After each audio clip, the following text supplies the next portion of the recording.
안녕하세요. 안녕하세요. 네, 정신실입니다. 네, 여러분 만나 뵙게 돼서 반갑습니다. 잠시 예배 전에 말씀 나눴는데 여러분 어려운 시간 통과하시면서 믿음을 지키고 사랑을 지키고 이러시는 시간인 거라고 믿고요. 저희 이야기 좀 나눠보도록 하겠습니다. 혹시 포스터 보셨나요? 오늘 포스터 보셨어요? 거기에 뭐라고 쓰여 있나요? 기억이 안 나세요? 그냥 거기 어떤 예쁘죠? 실물이 더 낫죠? 거기에 뭐라고 쓰여 있는지 제가 봤더니 한번 잘 기억해 보세요. 신앙 사춘기 저자 초청 강의고요. 자, 제가 몇 가지 단어 거기 나오는 단어를 불러드릴게요. 한번 기억해 보세요. 신앙 사춘기 저자 초청. 그 다음에 제가 제목을 어떻게 드렸냐면 기억나세요? 분노를 위한 시간, 슬픔을 위한 시간. 그러면 다시 신앙 사춘기 저자 초청 분노 슬픔 시간 정신실. 제일 중요해요. 정신실. 7개의 단어를 제가 다시 한번 읽어드릴 테니까요. 내가 지금 이 7개의 단어를 듣는 지금 7개 단어 중에 어떤 단어에 제일 마음이 가나, 전문 용어로 꽂히나, 한번 7개의 단어 중에 나는 이 단어가 제일 마음에 들어온다 한번 떠올려 보세요. 저를 잘 따라서 오시면 오늘 1시간을 들으셔도 잘 따라서 오시면 더 은혜가 크실 거예요. 자, 7개 다시. 신앙 사춘기 저자 초청, 분노, 슬픔, 시간, 정신실. 자, 나는 어떤 단어가 내 마음에 오세요? 신앙 또는 정신실. 나 딴 거 없고 정신실 보러 왔어. 네. 이 7 단어가 오늘 제가 여러분과 나누고 싶은 이야기의 어쩌면 전부죠. 신앙이란 단어 먼저 보면 여러분 모르긴 해도 굉장히 신앙의 위기를 겪어내시고 계시죠. 또 가장 힘든 위기를 조금 넘어오시고 계시고 그러실 것 같아요. 신앙이란 말 한때 굉장히 행복하게 했던 말이고 소망이었던 말인데 지금 신앙이란 말이 너무 나한테 아픈 말이고 그렇기도 하고 참 여러 가지가 담겨져 있죠. 신앙이란 말에 나의 무엇이 담겨 있는지 한번 생각해 보세요. 사춘기. 저희 아이가 둘째 아이가 굉장히 순하고 착한 아이거든요. 아들인데 어릴 때부터 얘 별명이 티슈남이에요. 얼마나 부드러운. 제가 조금만 힘든 것 같으면 엄마 설거지 하지 말고 자 내일 해. 엄마 힘들어? 뭐 제가 아주 기억나는 게 그래서 티슈남이 됐는데요. 제가 치킨을 먹고 남편하고 얘기를 하다가 이렇게 손으로 먹고 이렇게 하고 얘기를 막 하고 있었어요. 얘기에 빠져가지고 그래가지고 어느새 이 아이가 물티슈를 뽑아와가지고 제 손을 이렇게 닦아주면서 그렇게 섬세하고 착했던 아이였거든요. 믿을 수 없는 일이 벌어지더라고요. 한 중학교 1학년 때쯤 정말 얘는 자기 스스로 엄마 중독자라고 하는 만큼 엄마를 좋아했는데 갑자기 어딜 할머니 댁에 같이 간다고 하는데 집에 있으면 안 돼요? 근데 이런 표정에 이런 말이 나오더라고요. 뭐 이제 이러더니 이건 시작에 불과했어요. 언제 끝나요? 이런 표정, 정말 이 아이를 중학교 1학년 때까지 키우는 동안 상상할 수 없는 표정이었어요. 그 다음에는 짜증나. 재수없어. 이런 말이 나오는 거예요. 도대체 어떻게 한 인격이 저렇게 변할 수가 있지? 만약에 이 단어가 없으면 정말 이것을 설명하기 어려울 거예요. 한 사람의 인격이 이렇게 빠른 순간에 급속도로 바뀌는 일은 거의 없거든요. 정신적으로 아프지 않은 이상. 근데 어떤 단어가 있어요? 우리가 아는 사춘기란 단어가 있어요. 사춘기는 뇌가 뒤집어진다고 하죠. 정말 뇌세포가 엄청나게 뇌세포 성에 대한 감각 이런 것들이 엄청나게 깨워지면서 어마어마한 폭풍 같은 일이 뇌에서 일어난다고 해요. 그러니까 이걸 사춘기라고 이름을 붙이니까 그 아이가 이해가 되지. 안 그러면 저걸 아니에요. 네, 그래 되겠죠. 예. 우리가 언표하는 것, 이름을 붙이는 것이 굉장히 중요한 것 같아요. 제가 책을 읽으신 분들 공감하실지 모르겠어요. 굉장히 어려운 시절을 지나면서 도대체 이게 뭐지? 모태신앙을 가지고 모태신앙으로 그렇게 열심히 교회의 딸로 살다가 이 마음의 폭풍 같은 일을 겪으면서 도대체 이게 뭐지? 신앙 사춘기라고 글을 쓰면서 이름 붙이니까 하고 정리가 되더라고요. 사춘기. 저한테 굉장히 중요한 단어예요. 저자 초청. 혹시 책 읽어보셨어요? 읽어보셨군요. 감사합니다. 네, 좋으시죠? 전무후무한 책이죠, 이거는. 꼭 읽어보셔야 돼요. 이제 더 중요한 얘기는 분노와 슬픔이에요. 제가 강의를 의뢰하신 여러분들께 동일한 얘기를 듣는 게 뭐냐면 우리 교인들 정말 치유가 필요합니다, 작가님.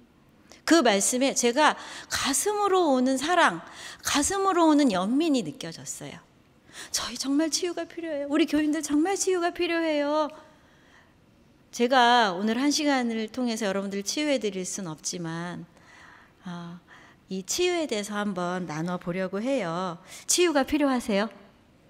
예, 어떤 면에서 치유가 필요하세요? 어떻게 해요? 어떤 부분이 나아지기를 원하시는지 한번 스스로 생각해 보세요. 내가 뭐가 나아지셨으면 좋겠어요?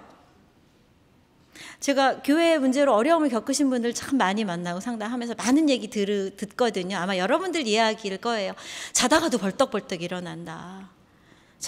심장이, 내가 저쪽에서 그 집사가 걸어오는 걸 저기 시장에서 보기만 해도 그 집사의 모양만 봐도 심장이 막 뛴다. 심지어 살인 본능이 일어난다. 너무 고통스러워서 이 시절이 그냥 없어졌으면 좋겠다. 내 머릿속에서. 그냥 하염없이 눈물이 난다. 어떤 분은 자다가 일어났는데 너무 그 시절에 많이 오셔. 자다가 일어났는데 자면서도 울고 있으시더래요. 베개가 다 흠뻑 젖고. 그런 이야기를 들었죠. 정말 이런 부분 여러분 치유가 필요하시죠. 치유가 필요한 것 같아요. 다시 예전에 이러지 않았을 때 어떤 것들을 회복해야 되는 것이 필요한 것 같은데, 자, 여러분, 치유 그리고 믿음, 이 두 단어가 붙으면 여러분 어떤 것이 떠오르세요?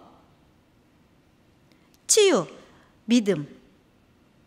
안수기도 한번 탁 해드리면 여러분 치유가 됐으면 참 좋겠죠. 저 나름대로 좀 치유 하거든요. 영빨도 좀 있거든요. 제가 여러분 여기서 안수기도 한 번씩 해드리면, 안수기도 한 번 해드리는 순간 여러분의 마음의 아픈 상처가 다 치유될 수 있으면 얼마나 좋을까요? 치유에 대해서는 먼저 환상을 깨야 하는 것이 있어요. 우리가 예수님의 옷자락만 만져도 낫고, 예수님이 네 침상을 들고 일어나 가라, 낫고, 네 믿음이 너를 구원했다, 낫고. 그걸 우리 성경에서 굉장히 많이 봤거든요. 근데 그것은 예수님 시대에 예수님께서 바로 예수님과 같은 동시대에 있었던 갈릴리 그 근처에서 일어났던 일이죠. 치유는 한 번에, 안수기도 한 번에 일어나는 일이 아니라는 것, 그 환상을 우리가 먼저 깨야 할 것 같아요. 심지어 예수님조차도 만약에 예수님께서 처음에 사역하셨던 대로 모든 사람을 다, 배고픈 사람 다 먹이시고 아픈 사람 다 고쳐주셨으면 십자가에 달려 돌아가지 않으셨을 거예요. 좀 예수님이 좀 해주신 것 같더니 이제 이렇게 되면 로마도 탁 해가지고 우리 해방도 시키고 해야 되는 예수님이 안 하니까 바로 오병이어의 기적을 겪었던 그 민중들이 십자가에 못 박아, 십자가 이게 누구죠? 강도? 예수님 말고 바나바를 살려줘, 이렇게 했던 사람들이 바로 그 사람들이거든요. 처음에 기대했던 대로 계속 먹여주고 계속 낫게 해주고 계속 치유해줬으면 예수님이 십자가에 달려 돌아가지 않으셨을 것 같아요. 치유는 한 번에 되지 않는다. 한 번에 된다는 환상이 우리를 가장 치유되지 못하게 하고 성장하지 못하게 한다. 먼저 말씀을 드리고 싶어요. 그래서 마지막 단어가 뭐였죠? 정신실 전에 마지막 단어가 시간. 여러분 시간 위를 걸어가고 계시죠. 하나님께서 한 사람을 치유할 때는 반드시 시간을 가지고 치유하시는 게 우리가 성경에서 확인할 수 있는 거더라고요. 대표적인 누구냐면 아브라함이에요. 그 시대에 자녀가, 지금도 우리가 자녀가 없으신 분들 굉장히 그 결핍감으로 어디 가서 누가 막 아이들 얘기만 해도 슬프고 이러시거든요. 그런데 그 시절에는 특히나 더 아브라함 시절에 아이가 없다는 건 하나님께 저주받은 사람, 축복받지 못한 사람이라는 거죠. 얼마나 수치스럽겠어요. 그런데 하나님께서 사자를 보내셔서 아들을 주겠다 약속하셨어요. 아브라함의 수치심을 치유하시겠다고 약속하셨어요. 그리고 나서 그 약속을 이루시고 아브라함에게 치유하신 시간이 얼마나 걸렸게요? 25년. 75세의 약속을 받았는데 100살에 낳았죠. 25년 걸렸어요. 모세가 이집트 왕궁을 나와서 이스라엘의 지도자로 서기까지 하나님께서 이 살인 본능에 막 자기 민족을 죽이는, 이렇게 민족을 학대하는 살인 본능과 열정에 사로잡혀 있던 모세를 쫙 치유하셔가지고 지도자로 만드신 게 몇 년 걸렸게요? 40년. 야곱이 집을 나와서 얼마나 슬펐겠어요, 사실. 형이 나 죽이려고 하고. 생각해 보세요, 여러분. 성경에 늘 보시던 얘기니까 그렇지. 형이 나 죽이려고 하고 아버지 속였고 어딘지도 모르는 삼촌 집으로 가는, 거기서 가다가 노숙을 하는데, 노숙하는데 꿈을 꾸거든요. 어마어마한 꿈을 꾸죠. 천사들이 사다리를 왔다 갔다 하는. 약속하셨어요. 내가 반드시 이 땅으로 돌아오게 하겠다. 하나님께서 약속해 주셨어요. 몇 년 걸렸게요, 돌아가기? 최소 14년, 7년 아마 더 걸렸을 것 같은데요. 그죠? 일하는 기간만 7년 14년. 치유는 반드시 시간이 필요해요, 여러분. 모든 치유는. 그리고 그 치유는 바로 지금 그 시간은 어떤 시간이냐면 하나님께서 불을 내려주셔서 막 우리를 태우시고 이렇게 하지 않으시고, 지금 여러분이 겪으시는 것처럼 때로 소망이 없는 것 같이 느껴지고, 때로 너무나 슬프고, 때로 너무나 화나고, 때로 너무나 막막하고, 때로 교회를 떠나고 싶고, 때로는 하나님 떠나고 싶고, 때로 벌 받을까 봐 두렵고, 이런 시간을 통해서 하나님 우리를 치유하세요. 치유의 시간은, 지금 그렇다면 여러분들은 어떤 시간을 잘 가고 계시는 거예요? 치유의 시간을 잘 가고 계시는 거예요. 이 시간, 이 자리에 나오셔서 다시 하나님을 찾으시는 것은 여러분이 그 시간을 지금 걷고 계시는 거라는 걸 먼저 말씀을 드리고 싶어요. 제가 신앙사춘기라는 책을 쓰기까지 이상하게 제가 심리치료 공부하고 상담하고 글 쓰고 그랬지만, 이상하게 제가 교회 문제로 아픔을 겪으시는 분들을 자꾸 만나게 되는 거예요. 자꾸 만나게 되다가 목회자, 성폭력 피해자들을 만나서 깊은 이야기를 나누면서 돕게 되고 이렇게 되는 거죠. 그런 것들이 저에게 단지 이런 경험 때문에만 내가 신앙사춘기라는 책을 쓰게 됐을까 생각해 보니까 그것만은 아니더라고요. 여러분, 보이면 내 거다 그런 말이 있어요. 교회 지나시다가 쓰레기가 이렇게 있으면 진짜 봉사하는 사람들이 쓰레기도 안 치우고 이게 아니라 보이면 내 거다. 그 쓰레기가 보이면 내가 치우면 된다. 뭐가 불편한 게 보이면 내 거다. 그거 하나님이 나 거기 부르시는 거다. 이렇게 우리 소명을 발견하는 게 굉장히 쉽다고 그러죠. 보이면 내 거다. 저는 교회 문제로 아픔을 겪으시는 분들이 자꾸 제가 보였는 것 같아요. 그래서 제 거인 것 같아요. 왜 그런가 저를 생각해 봤더니, 한 사람의 인생을 설명하는 것, 한 사람이 어떻게 하나님과 함께 인생을 걸어왔는지, 그 사람의 영적 여정을 설명하는데 가장 좋은 게 뭔지 아세요? 그 사람의 상처예요. 여러분들이 하나님과 더불어 신앙 여정을 어떻게 걸어오시는지를, 여러분의 이야기를 가장 잘 누구한테 잘 설명할 수 있는 건, 내가 회사를 해가지고 이렇게 돈 이렇게 벌고 이래가지고 막 완전 막 맨바닥에서 막, 이게 아니라 그 사람이 하나님과 어떻게 더불어 살았는지를 가장 잘 보여주는 건 그 사람이 어떤 상처 속에서 어떻게 살았냐예요. 그래서 어떤 분은 상처는 우리의 나만의 문이다. 내 영혼의 아름다운 문이다. 그러니까 상처 없는 사람은 뭐예요? 무늬가 없는 거예요. 멋지지가 않은 거죠. 그래서 저의 상처 때문에 아마 제가 궁극적으로 신앙사춘기라는 책을 쓰게 된 것 같아요. 저에게 치명적인 상처가 있어요. 제가 목사의 딸이거든요. 굉장히 늦게 저를 낳으셨어요, 부모님이. 그리고 굉장히 사랑을 많이 받았겠죠. 저도 늦게 낳았는데 동생이 하나 또 있어요. 동생이 환갑둥이에요. 어마어마하죠. 예, 이제 목사님이시고 많이 사랑을 받으면서 자랐죠. 중학교 1학년 때 아버지가 갑자기 돌아가셨어요. 목사인 아버지가. 굉장히 충격이었죠. 제가 어렸을 때 모든 일이 다 기억이 나진 않는데 아버지 장례식이 유난히 기억이 나요. 그 당시 장례식에 이렇게 장례 행렬을 제가 따라가고 있는데 제가 막 울고 있었겠죠. 당연히 어린 것이. 울고 있는데 아버지 친구 목사님이 저한테 그러시는 거예요. 야, 울지 마라. 너희 아버지 천국에 좋은 데 가셨는데 왜 우냐? 맞네. 좋은 데 가셨는데 왜 울지? 그쵸? 앞으로 울지 마세요. 장례식에서. 어린 시절에 그 마음이 그러네? 근데 나는 슬픈데? 생각해보니까 아니 우리 아버지 좋은 데 보내자고 나는 이렇게 우리 가족은 이렇게 살 길도 막막하고 이렇게 슬프게 만드는 하나님이 뭐 이래? 이런 마음이 들었죠.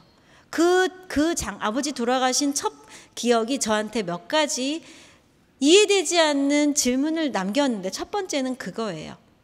그 경험이. 두 번째는요.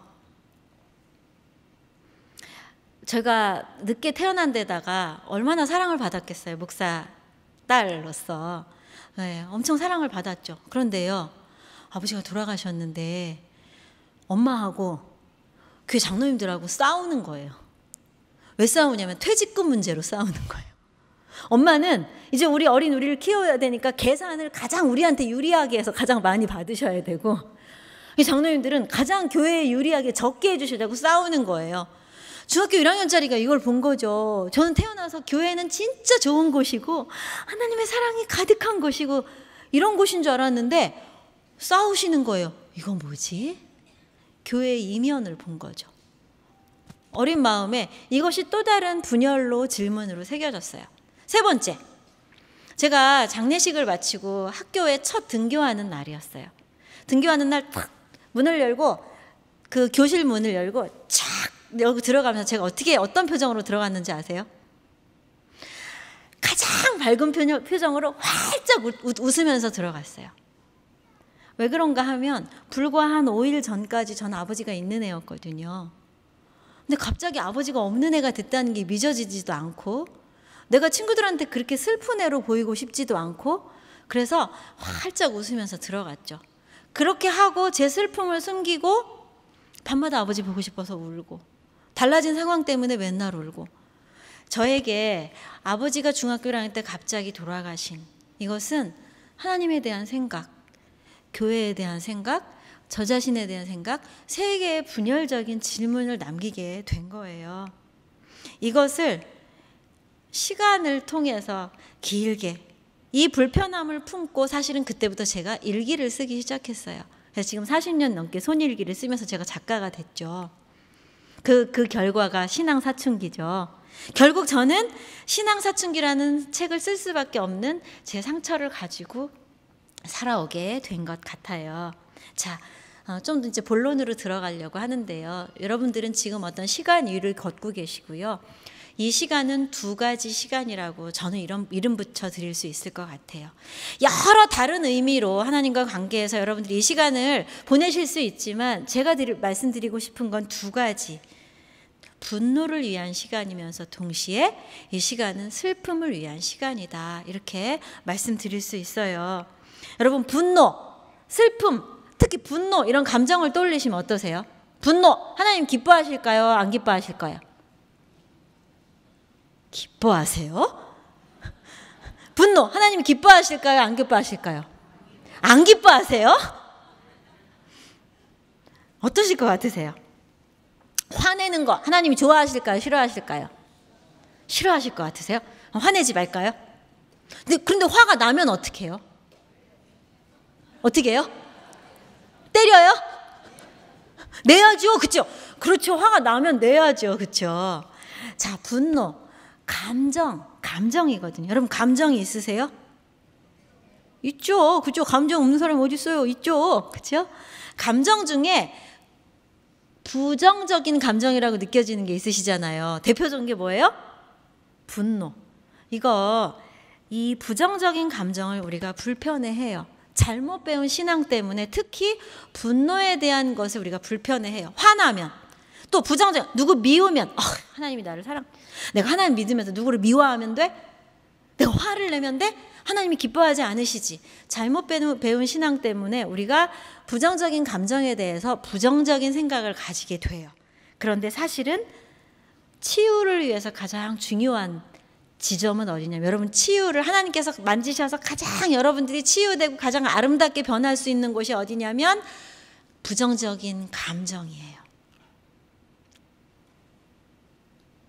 모든 치유와 상담은 바로 이 정직한 감정, 심지어 많은 영성가들은 감정을 뭐라고 말하냐면 영혼으로 들어가는 문이라고 말해요. 내가 감정을 정직하게 느끼는 건 하나님 만나는 바로 그 영혼으로 들어가는 문이다, 이렇게 말해요. 여러분 여태까지 교회 개혁을 위해서 애쓰시면서 올라오는 분노 있으셨어요? 예, 많으셨죠? 어떻게 하셨어요?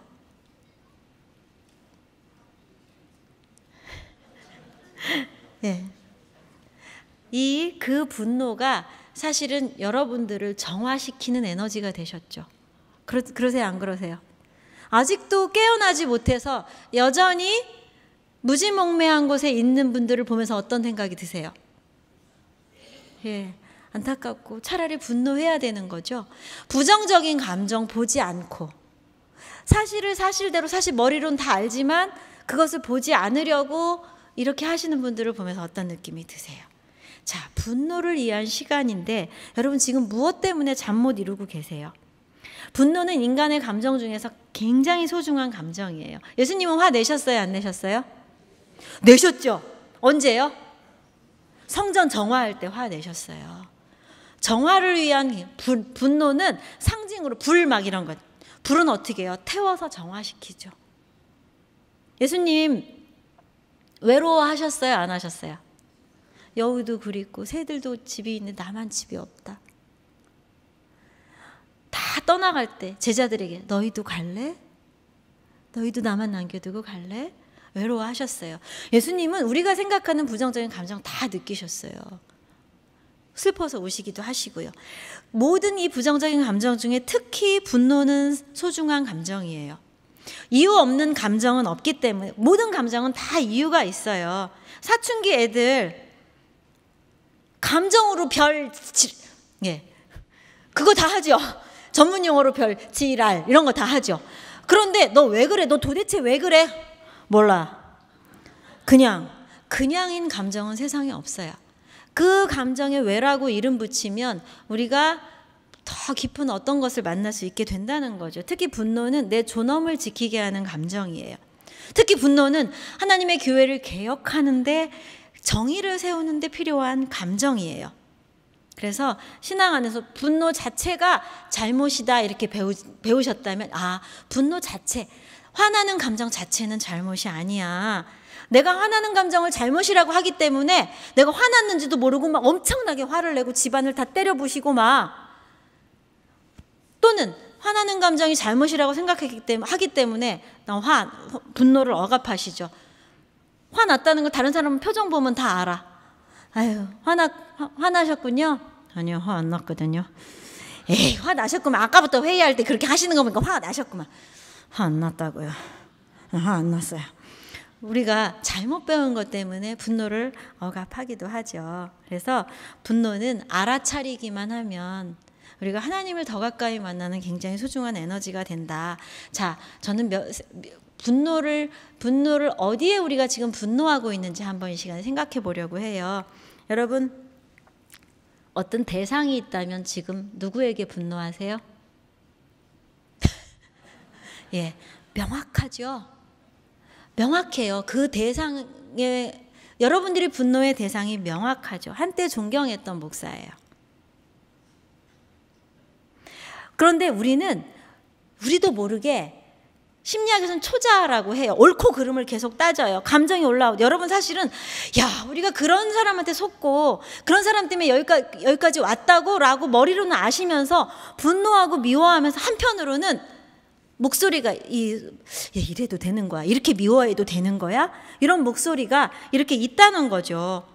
자꾸 꾸짖는 목소리가 있다는 거죠. 특히 목회자에 대한 분노는 우리가 머리로 아무리 알아도 우리가 무의식적으로 배운 두려움 때문에 굉장히 우리를 사로잡고 있는 정말 잘못된 가르침 명제가 하나 있어요. 목사를 대적하면 벌 받는다. 그래요, 여러분? 말씀 못 하시네. 그러면 이웃, 내 약한 이웃을 대적하면 그건 괜찮아. 예, 제가 책에도 썼지만 제가 아는 권사님 아주 가까운 분이에요. 사실은 이분이 뭐 교회 개척부터 함께 하셨어요. 40년 동안 한 교회에 계셨는데 교회가 어마어마하게 성장한 거예요. 처음에 이 목사님은 아무것도 모를 때부터 젊을 때 같이 개척을 하셨는데 40년 동안 막 교회는 성장하고 이분 40년 동안 오롯하게 신앙생활 하셨어요. 부부관계 별로 안 좋으시고 이러니까 오직 기도하면 하나님께서 우리 복 주실, 오직 우리 내 아이들 정말 하나님이 키워주세요. 눈물로 기도하시면서 40년 동안 사시면서 아이들 잘 키워내셨어요. 그런데 그 교회 목사가 어마어마한 돈을 횡령했다는 것을 알게 되셨어요. 어떻게 하셨겠어요? 이제 몇 분들이 일어나서 개혁을 하려고 하셨겠죠. 근데 그 교회를 정화하시려고 하는 분이 너무 적었어요. 숫자만 적은 게 아니라 돈이 없어요. 이분들이 조금 이렇게 하시다가 모든 소송에서 다 지시고 몇몇 안 되시는 분들이 뿔뿔이 흩어지시고 이분도 교회를 나오셔서 몇 년을 그렇게 지나고 다니시는 거였어요. 그분의 그 얘기를 제가 들어드리면서 그 권사님의 얘기를 들어드리고 있는데 이분이 몇 년이 지났는데 교회 얘기만 하시면 목소리에 힘이 들어가가지고 이렇게 돼서 분노가 느껴지시는 거예요. 어느 날 만났는데 힘이 하나도 없으시고 어깨가 툭 떨어지시고 이렇게 계시는 거예요. 무슨 이렇게 힘든 일 있으세요? 왜 그러세요? 말씀을 잘 못 꺼내세요. 아니, 우리 남편이 실은 이분 남편이 이제 암 선고를 받고 얼마 전에 돌아가신 거예요. 그런데 어떤 얘기를 들었을까 상상이 되시죠? 그 남아있는 교인들이 그 권사가 목사 대적하다가 남편이 그렇게 됐다. 너무 뻔한 시나리오죠, 여러분. 하나님은 그렇게 치사한 하나님 아니시거든요. 그런데 이 권사님 너무 잘 아세요. 그 교회의 사태를 겪으시면서 의식화가 되셨어요. 내가 잘못된 신학 위에 있었구나. 이제 올바른 신학을 배우시고 의식이 깨셨어요. 그래서 너무 잘 알아요. 이게 터무니없는 거라는 걸. 목사 대적하면 내 가난한 이웃, 약한 이웃을 오히려 대적하는 거 하나님 더 가슴 아파하셔라는 것도 배우셨어요. 목사의 특별한 영적인 능력, 그거 너무나 많은 허황된 거라는 걸 배우셨어요. 그런데 본인 앞에 이런 일이 있으시니까 머리로 배우신 거와 가슴의 언어가 다르신 거예요. 그래서 너무 가슴이 아팠어요. 그 말씀을 하시면서 입술이 바들바들 떨리시고. 왜요? 그 마음속에도 혹시 내가 그 두려움이 있으신 거거든요. 또 아이들 위해서, 자녀들 위해서 기도하시면서도 그게 아니라는 걸 아시면서도 혹시 우리 자녀들이 무슨 일이 있다고 혹시 내가 목사를 대적해서.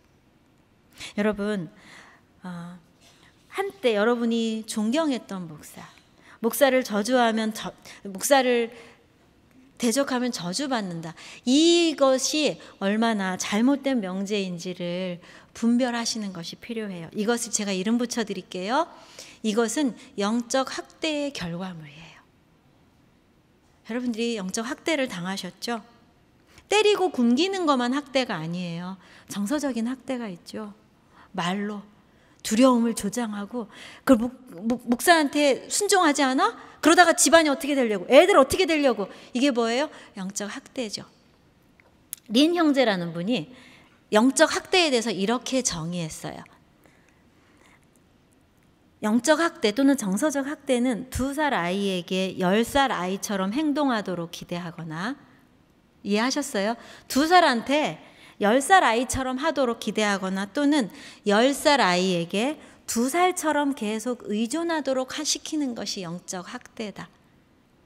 자, 여러분 이제 신앙을 갖기 시작하셨는데 마치 여러분 굉장히 믿음이 좋은 것처럼 집안의 모든 것들을 전폐하고 하나님만 하나님 일에 모든 걸 해야 하는 것처럼 그렇게 배우셨어요. 2살인데 10살 하고 모든 걸 다 하나님의 은혜로 이해하는 것처럼 그렇게 주입되셨었죠.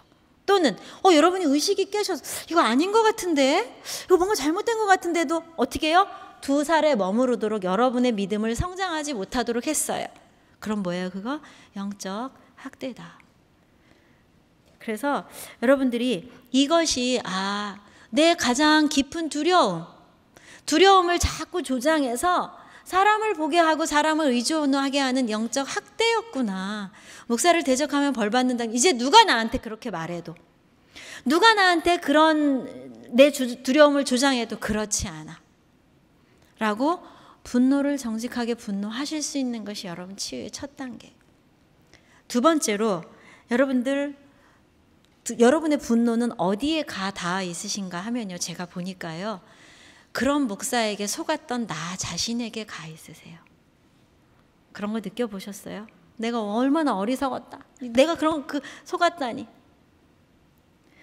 그래서 목사에 계속 속았던 자신에게 향하는데, 이것도 오롯이 있는 그대로 보시면 이거 역시 여러분들이 새롭게 되는 것이 된다는 거죠.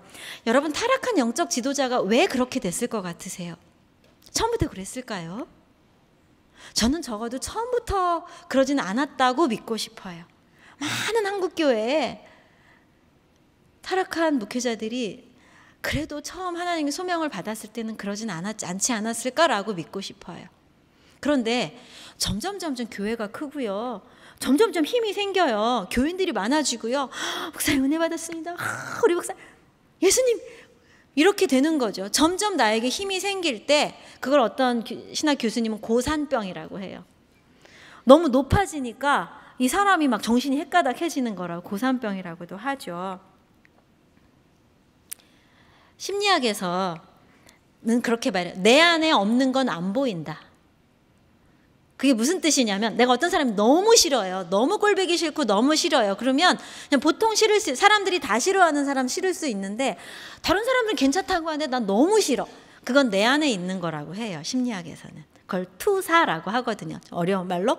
그런데 그것뿐만 아니라 좋은 것도 내 안에 있는 것만 보인다는 거예요. 내가 누군가가 굉장히 존경스럽고 누군가가 닮고 싶다. 그러면 사실 그게 누구 안에 있는 거예요?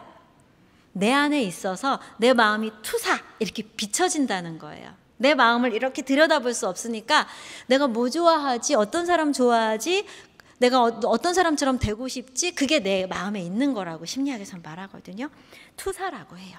로버트 존슨이라는 사람은 우리 안에 황금이라는 좋은 것이 있대요. 그런데 우리가 존경하는 사람한테 존경합니다, 사랑합니다 하면서 내 황금을 줘요. 이렇게. 그러면 그 황금을 받는 사람은 어떻게 해요? 점점 무거워지고 힘이 생겨요. 뒤에 후광도 막 생겨요. 그게 아까 말한 고산병이라고 생각해요. 어떤 목사님의 설교가 유난히 내게 다가온다. 제 강의가 유난히 은혜가 되시는 분은 어떤 분이세요? 여러분 안에 저 같은 게 있으신 거예요. 저처럼 강의하실 저 같은 생각이 여러분 안에 있으시기 때문에 제가 이렇게 맞장구 쳐지시는 거예요. 그러면 저 사람이 훌륭하기도 하지만 내 안에 저런 게 있어서 손바닥이 맞아 떨어져서 좋아하는구나가 아니라 저 사람 정말 훌륭한 사람이야. 정신실 작가는 세상에 저런 작가가 없어. 우리나라 최고의 작가 맞아요. 라고 하시면 어떻게 해요? 내 황금을 이 사람에게 주는 게 되는 거다. 내 황금을. 그런데 이렇게 하다가 심지어 내 안에 있는 거룩한 것, 내 안에 하나님이 주신 강남대 백소영 교수님 그걸 하나님이 주신 권위라고 말해요. 모든 사람에게 하나님께서 고유의 권위를 주셨는데 우리가 그 권위를 쓰지 않고 누구한테 줘요? 목사님한테 줘요. 주고 나는 어떻게 해요? 내 거룩함까지 줘요. 그리고 어떻게 해요? 사실 그 안에 그것을 뭐라고 하냐면 황금을 준다고 하죠. 그것을 넙죽넙죽 받았던 목사는 아마 타락하게 될 가능성이 굉장히 많아요. 왜? 이게 원래 내 건 줄 알고. 사람들이 준 건데 원래 내 건 타락하고 될 가능성이 있고, 우리는 어떻게 되냐면요, 거룩한 것, 신앙생활을 하기 위해서 힘든 건 다 목사님한테 주고 나는 편한 것만 해.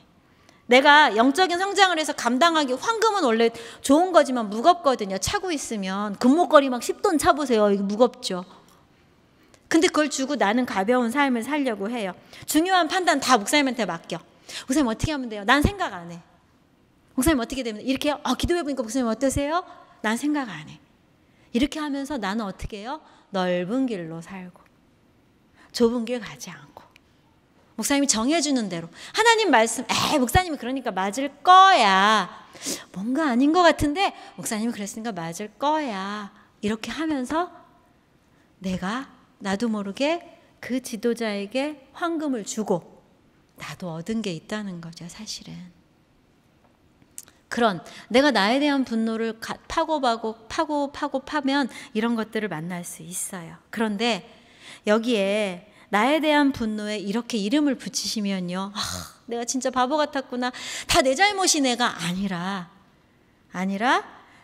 이제 내가 우리 아까 성경 말씀 읽었던 것처럼 내가 순진하게 믿고 싶은 것만 믿고 듣고 싶은 것만 듣고 복받는 난 이 얘기만 듣고 다른 말 안 들어도 목사님 얘기만 들으면 내가 다 잘 될 것이라고 했던 그 어린아이 같은 믿음에서 이제는 어떻게 해요? 장성한 분량의 믿음으로 이제 여러분은 나가실 수 있다는 거죠. 그래서 정직하게 그때의 나에 대해서도 분노를 하셔야 되는 거죠. 사실은 모든 우리의 분노는 궁극적으로 세 번째로 누구에게 가 있냐면 하나님께 향하죠. 그래도 하나님, 제가 하나님 잘 믿자고 다 한 거 아니에요? 그래도 하나님, 제가 하나님 교회를 위해서 제가 집안 다 하고 그렇게 봉사하고 그랬는데 하나님 이런 시련을 주시는 건 너무하신 거 아니에요? 여러분, 분노는 하나님께도 가 있죠. 그런데 하나님께 그렇게 분노하면서 기도하세요. 여러분, 부모에게 학대받은 아이들의 특징이 있어요.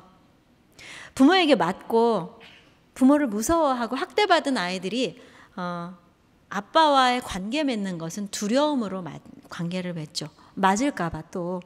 그런데 이 아이들이 맞을까 봐서 모든 일을 해요. 두려워서 모든 일을 하죠. 이 아이들이 아빠 사랑해요 라고 말할 수 있을까요? 없을까요? 할 수 있어요. 무서우니까. 너 이 자식 아빠 사랑해 안 해? 아빠 사랑해요 라고 말할 수 있는데 학대받은 아이들이 결코 할 수 없는 말이 있어요. 뭐요?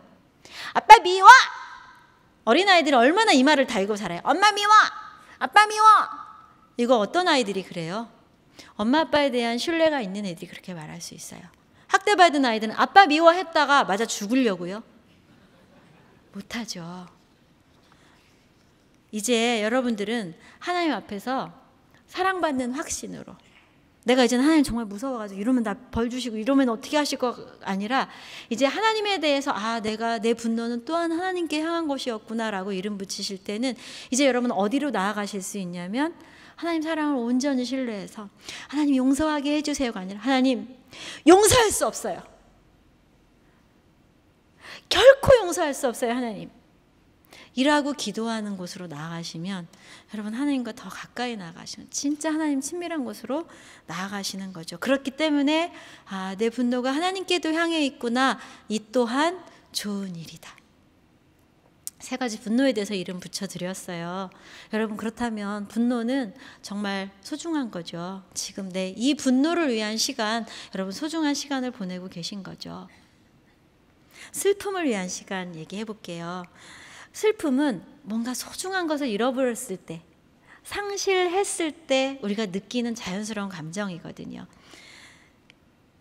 우리가 사실은 여러분이 나중에 우울증이나 정신과 치료를 받으시고 이런 것들을 보면 대부분 뭐냐면 내가 진짜 슬픈 것을 슬퍼하지 않고 마음에 딱 얼려두었을 때 그것이 그냥 사라지면 좋은데 감정은 에너지거든요. 에너지의 법칙이 있죠. 에너지는 스스로 소멸하지 않아요. 누르면 누를수록 어떻게 돼요? 용수철처럼 더. 슬픔 또한 그때 내가 슬퍼해야 돼요. 우리가 왜 49제를 지내고 3년 탈상을 해요? 공식적으로 사랑하는 사람을 죽음으로 잃었으면 공식적으로 그때는 공식적으로 슬퍼해도 돼. 머리에 핀 꽂고 난 지금 슬퍼도 돼 인정받는 때거든요. 슬픔은 그래서 중요하죠. 과거에 아름다웠던 과거의 소중한 관계 이런 것들을 이어주는 감정이에요. 그렇기 때문에 여러분 상실에 대한 슬픔을 느끼지 않고 치유는 불가능하죠. 자, 그렇기 때문에 이제 우리는 이번에는 무엇을 상실했는지를 한번 질문해 봐야 될 것 같아요. 여러분, 무엇을 잃어버리셨어요? 한번 자신에게 대답해 보세요. 난 지금 신앙생활 하면서 무엇을 잃어버렸나? 아마 첫 번째로 행복했던 교회 생활의 그 기억을 잃어버리셨죠.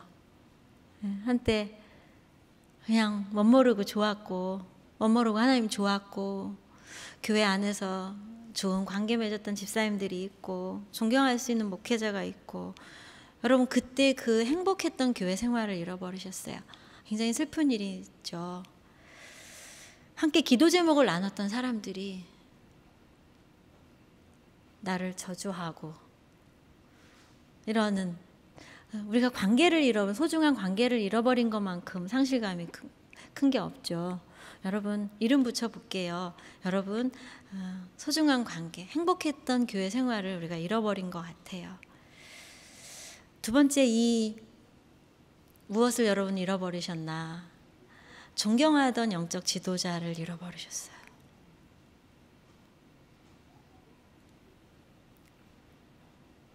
저는 이 지점이 너무나 아픈, 이로 인해서 여러분들이 생각지도 못한, 머리로 생각하시는 것보다 훨씬 더 어려운 이 부분은 문제라고 생각해요. 왜냐하면 다른 존경, 다른 사람들에 대해, 다른 어떤 존재에 대한 배신감보다 우리에게 치명적으로 오는 목회자에 대한, 존경하던 목회자에 대한 존경하는 지도자를 잃은 그 상실감은 여러분의 영적인 생활에 치명적인 영향을 미치게 돼요. 왜냐하면 인간은 누군가를 계속 통해서,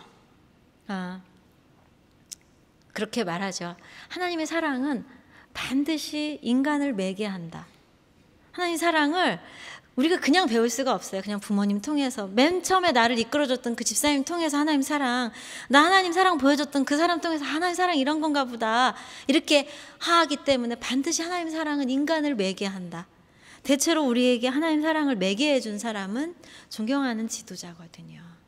그런데 그 존경하던 그 지도자를 상실했을 때 오는 굉장히 큰 어려움들이 있죠. 하나님 이미지를 투사했던 그 존재, 굉장히 영적이 깊은 상처인데요. 제가 목회자로 인해서 어려움을 겪는 분들을 만나면서 가장 아프게 들은 이야기가 하나 있어요. 청소년기에 정말 열심히 청소년 단체에서 이끌던 목회자를 따라다니던 학생이었어요. 그 목사에게 성폭행을 여러 번 당했죠. 청소년기 내내. 그리고 그것이 무엇인지 깨닫게 되고, 이 친구는 사실은 굉장히 똑똑하고 힘이 있고, 그래서 이제 그 문제를 자신이 여러 경로를 통해서 치유받고 상담하고 그랬어요. 유학 가서 공부도 잘하고, 특히 이제 그런 학교에 가가지고, 잘된 학교에 가가지고 여성주의도 배우고 이렇게 하면서 잘 치유돼서 그것에 대해서 글도 쓰고, 어떻게 해야 된다 이런 글도 쓰고 그랬던 친구였어요. 제가 그분을 이제 어떤 계기로 그분의 어려움 때문에 만나서 상담을 하게 됐어요. 사실 상담 내용은 다른 것이었는데 이분이 엉뚱한 얘기를 하셨어요. 제가 엉뚱한 얘기, 상상하지 못했던 얘기를 하셨어요. 이분을 취재하러 우리 기독교 언론사의 기자 두 분이, 이분이 중국에 계셨는데 만나러 가신 거예요. 근데 이분이 기자 두 분을 보고 깜짝 놀라셨대요. 뭐였냐면 이 두 분이 중국에 와서 머물렀던 숙소가 있는데요. 그 숙소가 정말 웬만한 사람 가지 않는 너무나 더러운, 거의 노숙 그 다음의 숙소라는 거죠. 자신을 만나러 취재하러 오기 위해서 한국에서 기자들이 왔는데 그런 곳에 와서 자기의 이야기를 들어주고 기사를 써주기 위해서, 자기는 상상을, 이미 이분은 배우고 좋은 직장에 있고 그렇기 때문에 이런 분들이 상상이 안 되는 거예요. 근데 이분들하고 만나고 와서 마음에 정말 남았던 것은 뭐였냐면, 나도 한때는 저런 삶을 살고 싶었는데, 나도 한때는 하나님 나라를 위해서 의미 있는 자리에 나를 드리고 싶었었는데, 내가 중고등학교 때 그렇게 찬양 집회 따라다니면서 기도하고, 하나님, 저 하나님 나라를 위해서 의미 있는 삶을 살게 해주세요 라고 기도했었는데 자기는 그런 삶을 살지 못하고 있다는 거예요. 제가 물었어요. 지금이라도 사시면 되잖아요. 왜 살 수 없죠? 자신에게 하나님 나라를 위해서 의미 있는 삶을 살라고 가르친 목사가 자신의 성폭행 가해자예요. 자기가 하나님 나라를 위해서 의미 있는 삶을 살게 되면 그 목사의 말을 듣는 게 되는 거기 때문에 자기는 의미 있는 삶을 살 수 없다는 거예요. 여러분, 이 딜레마. 저는 이것이 한때 존경했던 목회자의 받은, 여러분이 알거나 모르시거나 하는 깊은 영적인 상처라고 생각해요. 또는 반대 되시는 분도 있어요. 목회자에게 성폭행을 당했지만 잘 지내셨어요.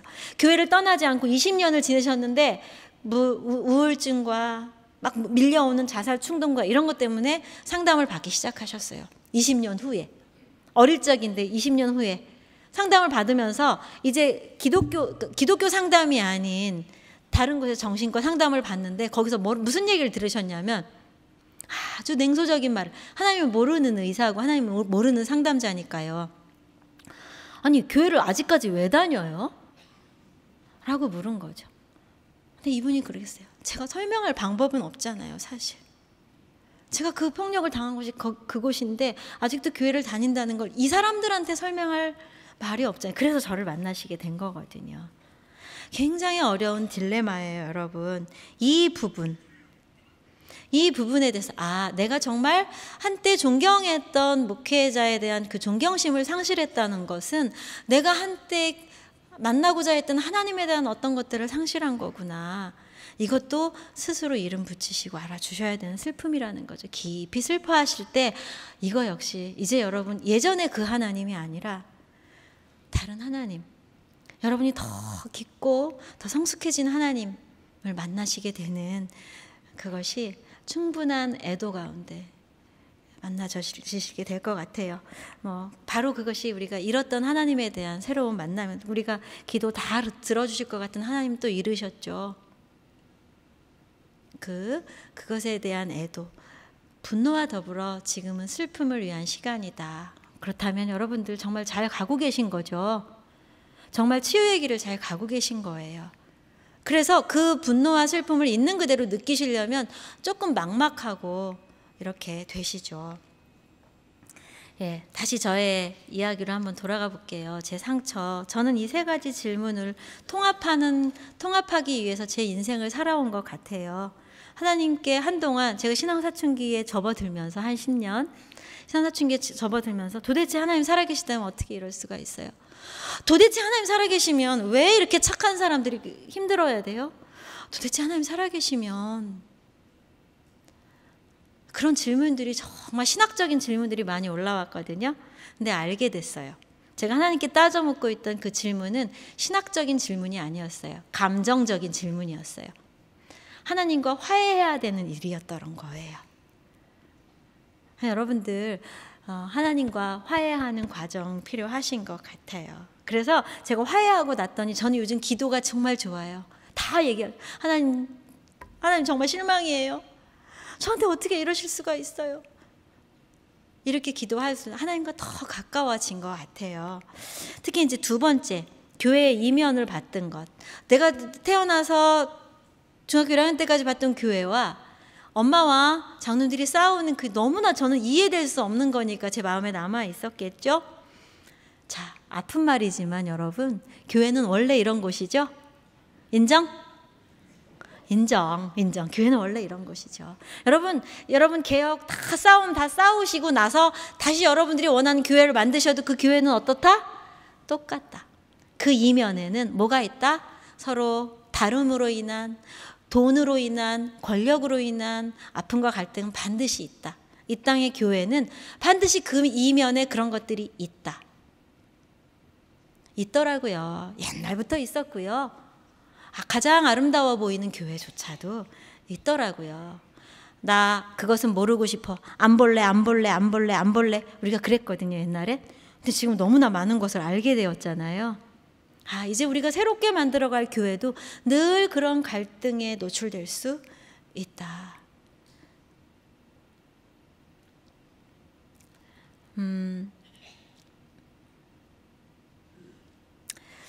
사실은 이제 이런 싸움에서 여러분들은 정말 특별한 케이스이신 것 같아요. 교회, 아까 제가 잠깐 말씀도 나눴지만 상처 속에서도 기쁨, 소망 이런 걸 잃지 않으시고, 그런 건 아마 여러분들이 많은 분들이 함께 하시는 힘이 있으신 것 같아요.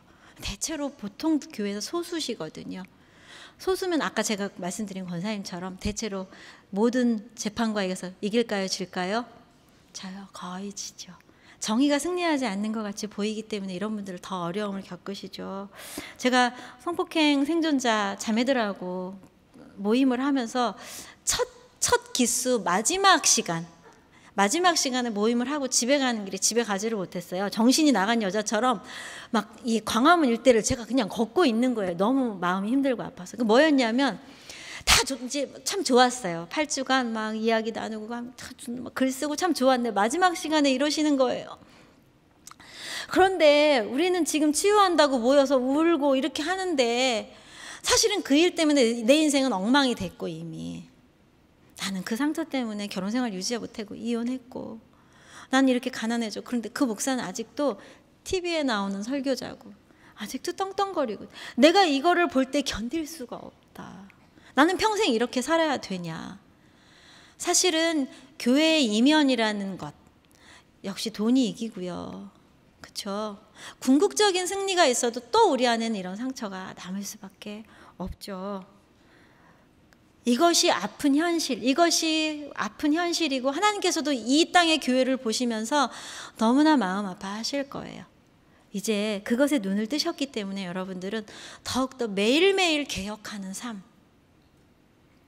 교회가 고여있지 않도록 매일매일 교회를 개혁하고 나 자신을 개혁하는 삶으로, 저도 교회는 원래 그런 곳이구나 라는 것을 마음으로 인정하니까 그 다음부터 제가 신앙사춘기 글을 쓸 수 있게 되더라고요. 세 번째, 제 안에 있는 분열은 신앙사춘기를 통해서 해결이 됐어요. 여러분, 사춘기 혹시 그렇게 자랑하시는 분 계세요? 우리 애들은 사춘기를 안 하고 지나갔어. 근데 그 사실은 자랑이기가 어려워요. 왜냐하면 사춘기는 굉장히 소중한 시기예요. 왜 사춘기를 하냐면 애들이 어렸을 때는 엄마 말이 다 맞는 것 같거든요. 그런데 우리 엄마도 거짓말하네. 없다 그래. 엄마 없다 그래. 엄마가 없다고 하래요. 이렇게 하고 우리 엄마도 거짓말하네. 왜 이제 애들이 이렇게 사춘기쯤 되면 엄마는 교회 다니는 사람이 왜 그래요? 이렇게 말하죠. 우리 엄마도 교회 다닌다 하면서 할 짓 다 하네. 다 알게 되거든요. 뭐예요? 어린아이에서 이제 자기의 관점이 생기는 거. 그게 뭐예요? 어른이 되는 거예요. 사춘기를 잘하지 않으면 어른 되기가 어려워요. 그래서 전문 용어로 그런 사춘기를 그때 그 보통 하는 나이에 하지 않으면 나중에 한다. 대학 가서 하고 어른 돼서 하고 결혼해서 하고. 그러니까 제가 이제 많이 연세 드신 권사님들이 그러시더라고요. 할 때 하는 게 제일 좋다고. 나중에 커서 사춘기하고 지랄하면 진짜 그거 꼴 못 봐준다고, 할 때 해야 된다고 이렇게 하시더라고요. 사춘기는 굉장히 아이들 자신에게도 어려운 시기예요. 그래서 질풍노도라고 하잖아요. 저희 둘째 아이하고 어저께 산책을 하면서 자기가 사춘기를, 자기는 엄마 저는 사춘기가 끝난 것 같아요. 끝나긴 뭘 끝나. 근데 이제 어제 그렇게 말하는 거죠. 자기도 그때는 왜 그러는지 모르겠다고. 눈에 하나 다 거슬리고 다 짜증나고 자기가 왜 그랬는지 모르겠다는 거예요. 생물학적으로 뇌세포가 엄청나게 세포 분열을 하고 정말 성인이 되기 위한 꼭 필요한 시간이라는 거죠. 그래서 여러분들 이 시기를 잘 가시는 것. 그래서 사실은 이 사춘기가 우리에게 선물이죠. 여러분 만약에 이런 것에 눈 뜨지 않고 계속 그대로 신앙생활 하셨다면 어떻게 되실 뻔했어요? 아이고 그러시죠. 예. 분노를 위한 시간, 슬픔을 위한 시간은 여러분 어디로 가시는 거냐면 아까 읽으셨던 고린도전서 말씀을 제가 한번 다시 읽어드릴게요. 내가 어렸을 때는 말하는 것이 어린아이와 같고 깨닫는 것이 어린아이와 같고 생각하는 것이 어린아이와 같다가 장성한 사람이 되어서는 어린아이의 일을 버렸노라.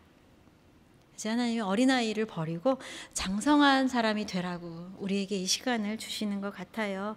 이 어려운 시기를 보내시면서 정말 아까 잠깐 말씀드렸지만 너무나 가슴 아픈 이야기들이 많이 있어요.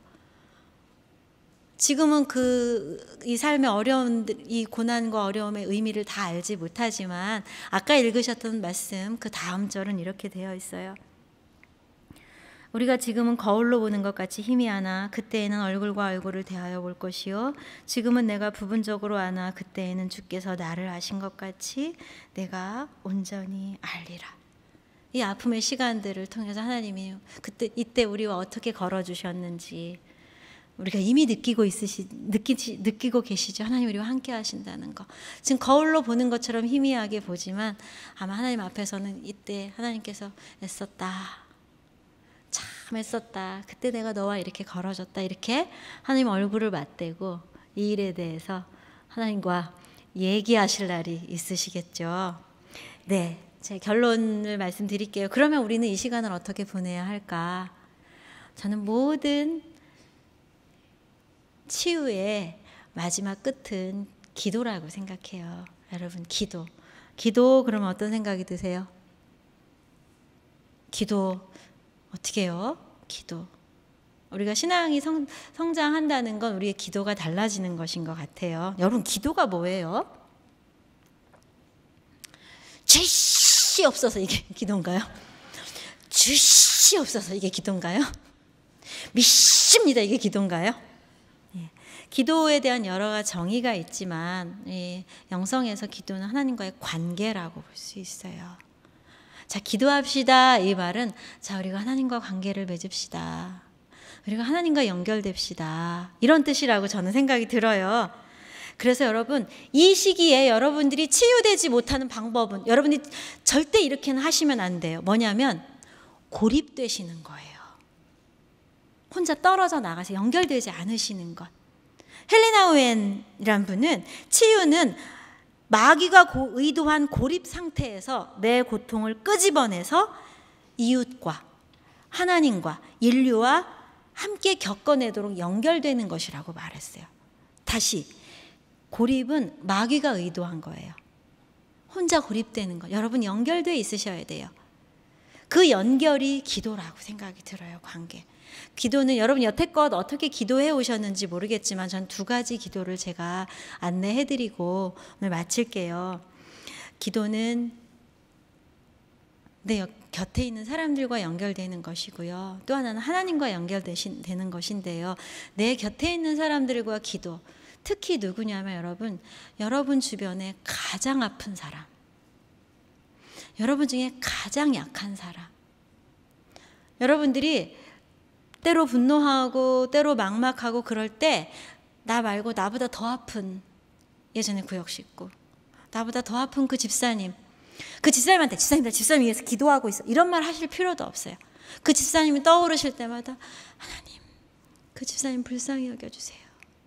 밥을 하시다가도 운전을 하시다가도 나보다 더 연약한 사람들을 향해서 내가 기도가 흘러간다면 여러분 살아계신 거예요. 여러분의 영혼이 살아있으신 거예요. 항상 나보다 더 연약한 것. 하나님의 속성 중에 굉장히 중요한 특성이 뭐냐면 물과 같으시대요. 하나님 항상 가장 낮은 곳으로 가신대요. 가장 고통받는 사람, 가장 연약한 사람. 여러분이 알고 계시는 이 교회 사태를 겪으시면서 가장 연약하고 가장 아픈 사람을 위해서 내 기도의 마음이 끊어지지 않는 것. 그것. 첫 번째 기도. 그래서 여러분들 위드유 센터라고 여러분들께서 여러분들이 아프신데도 불구하고 가장 취약한 분들이죠. 여성들. 목회자에게 성폭행 당하고 성추행 당하고 지금 몇 년이 지난 걸 어떻게 증명해내요? 그걸 어떻게 재판에 가져가서 이겨요? 그러나 이분들은 그 상처를 몸에 지닌 분들이에요. 특히 성폭행. 힘도 없죠. 그분들 고립되지 않도록 연결해 주시는 것, 연결되어 주시는 것 이미 여러분들 잘하고 계신다고 생각이 들어요. 가장 연약한 분들, 이웃과 하나님과 연결되는 기도를 하나 가르쳐 드릴게요. 자, 여러분 한번 굉장히 오래된 전통의 기도인데 한번 따라서 해주시겠어요? 하나님의 아들 예수 그리스도여 저를 불쌍히 여기소서.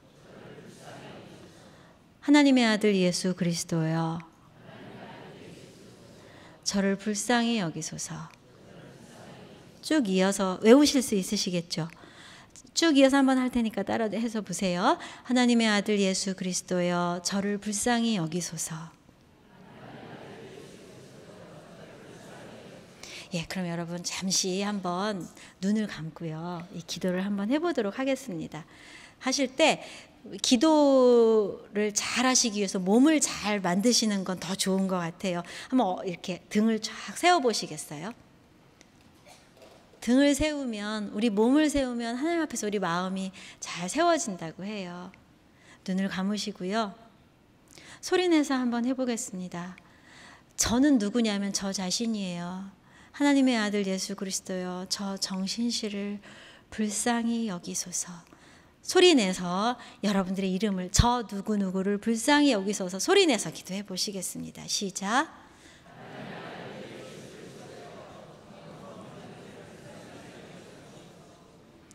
네, 이번엔 눈을 감으시고요. 이제 소리내지 않으시고 마음으로 하시는 거예요. 하나님의 아들 예수 그리스도요, 저 누구를 불쌍히 여기소서 마음의 소리로 기도하시겠습니다.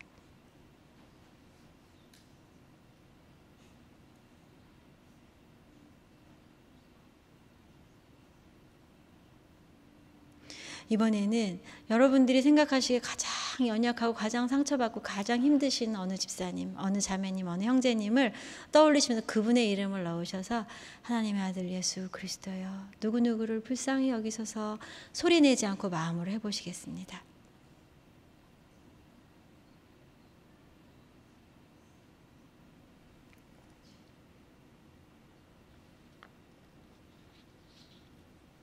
예. 눈을 뜨시고요. 여러분, 이 기도는 여러분 언제든지 하실 수 있으세요. 그러시겠죠? 분노가 올라오실 때, 슬픔과 회한이 올라오실 때 그냥 소리 내지 마시고 마음으로 하나님의 아들 예수 그리스도요, 저를 불쌍히 여기소서. 자려고 누웠는데 다시 또 뭐가 올라오시면 어떻게 해요? 그거 계속 상상력을 펼치지 마시고 다시 하나님의 아들 예수 그리스도 저를 불쌍히 여기소서. 마음으로, 여러분 이렇게 기도하실 때 어떻게 되냐면 내 마음이 하나님과 연결되는 바로 그 기도의 자리로 가시죠. 이거는 그냥 각 잡고 여기 안 나오셔도 언제 어디서나 여러분 하실 수 있는 것이에요. 이 예수 기도의 치유력은 오랜 동안 검증되었어요. 내가 언제 어디서든 하나님 찾을 수 있는 기도거든요. 그래서 이 기도 여러분께 선물로 드릴 텐데 해보실 수 있으시겠어요? 예, 여러분 일상에서 걸으시면서 운동하시면서 언제든지 다시 여기로 하나님의 아들 예수 그리스도, 내 슬픔이 올라오고 막막할 때, 또 누군가가 내 앞에서 슬픈 모습 떠오를 때 하나님의 아들 예수, 내 아이, 사춘기로 뒤집어지는 내 아이, 내가 비록 아이 앞에서 이렇게 하지만 마음으로 하나님의 아들 예수 그리스도요, 저 아이를 불쌍히 여기소서 라고 그 기도, 가장 깊게 하나님께 나아가는 기도라고 저는 생각이 들어요. 선물로 드리고, 여러분 분노의 시간, 슬픔을 위한 시간, 궁극적으로 치유하는 시간, 궁극적으로 하나님께 더 나아가시는 이 시간 여러분 잘 가고 계신다고 생각해요. 잘 오셨고요. 앞으로도 잘 걸어가셔서 어린아이의 신앙에서 장성한 분량의 신앙으로 자라가실 것을 믿습니다. 감사합니다.